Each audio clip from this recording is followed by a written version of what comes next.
Doctor Babasaheb Ambedkar हे भारतीय राज्यघटनेचे शिल्पकार होते. त्यांचे पूर्ण नाव भीमराव रामजी आंबेडकर होते. डॉक्टर बाबासाहेब आंबेडकरांचा जन्म 14 एप्रिल 1891 रोजी मध्य प्रदेशातील महू या गावी झाला. त्यांनी शालेय शिक्षण घेण्यासाठी खूप कष्ट सोसले.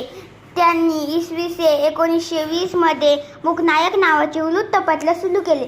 डॉक्टर बाबासाहेब आंबेडकरांनी दलितांना सामाजिक न्याय मिळवून देण्यासाठी खूप प्रयत्न केला.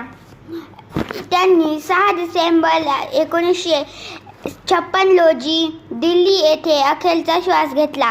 डॉक्टर बाबासाहेब आंबेडकरांची जयंती भारतात आंबेडकर जयंती तर पुण्यतिथी महापरिनिर्वाण दिन म्हणून साजरी केली जाते.